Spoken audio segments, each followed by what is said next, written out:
Hello snowboarders of the internet, I'm your host Avran LeFeber, and in this video we're going to be reviewing the new Salomon HPS Louif. This board features Salomon's Rockout camber, which is a flat traditional camber that comes down to a rocker in the tip and the tail. The best way to describe it is Cam Rocker 2.0.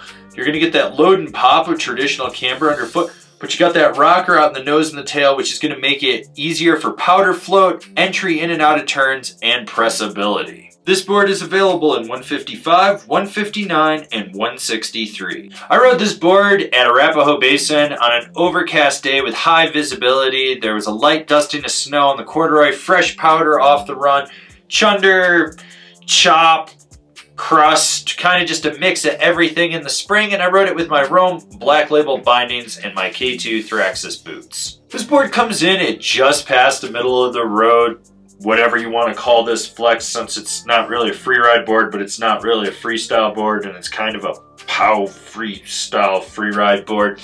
What that means is softer tip and tail, stiffening up right outside the insert pack. Then it stays consistent with that flex all the way to the middle, and there's a little bit of torsional flex, but you notice the rigidity in it.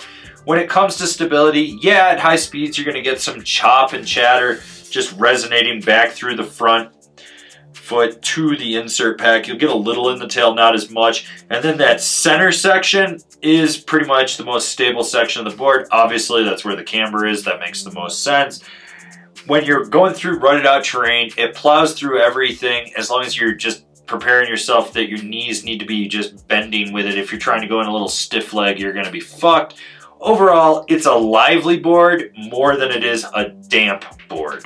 With this board basically being cam rocker, you have to load that camber section up to activate the rocker to give you a little bit of a springboard effect. This is the most noticeable in powder. It just wants to pop up and out of it. It's great for boosting off pillow poppers. You know, you're just gonna hit like a little rock drop or something, you're able to spring with it. Now on firmer snow, it takes more to actively get this board to engage. You notice that as you're putting your weight down into that camber to get it to spring, it just takes a little bit more. There's like a slight delay in the reaction to get it up in the air.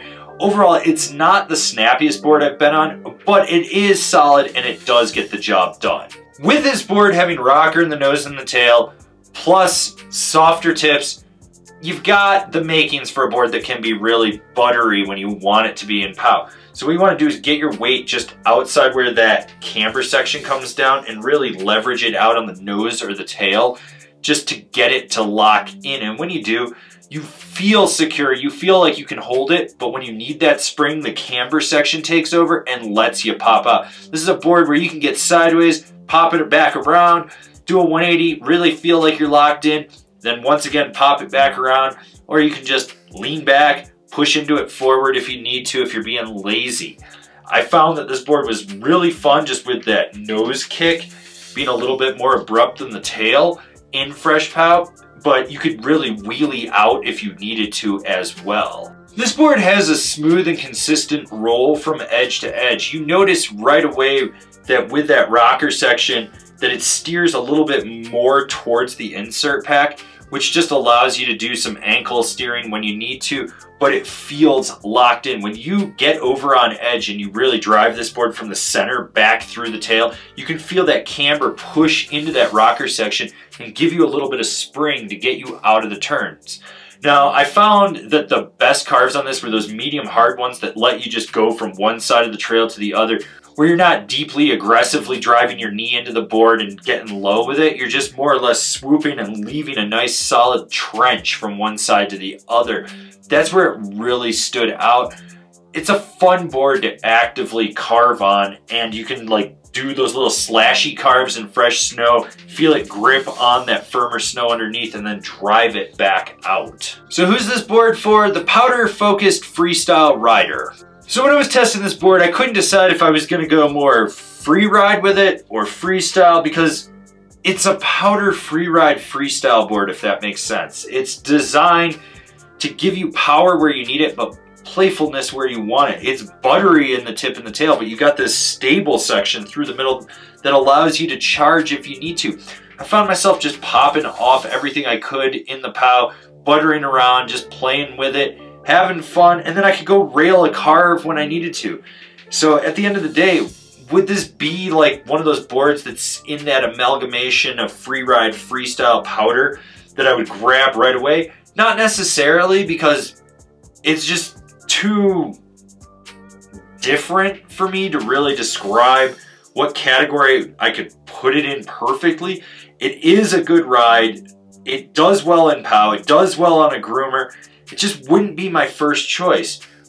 But don't let my choices affect you thinking, hey, I shouldn't get this, because this thing was actually a real blast to ride. Comparable boards: the Spring Break Powder Twin, the Marhar Lumberjack X, the LibTech Golden Orca. Binding recommendations: the Salomon Alibi, the Bent Metal Transfer, the Rome DOD. This has been my review of the Salomon HPS Louif Pro Model. Do you agree? Do you disagree? Do you own one? Are you going to buy one? Leave me a comment down below. Let's have a conversation about this snowboard. If you're new here, remember to subscribe, click the bell, get those notifications. That way you're not missing any of the videos we got coming out for all you snowboarders of the internet. And if you really like what we're doing over here and you want to support us further, swing on over to Angry Snowboarder VIP and become a member. Sure, I could tell you more here, but I got a video over there that explains it so much better. As always, I've been your host, Avran LeFeber, and I'll see you in another video.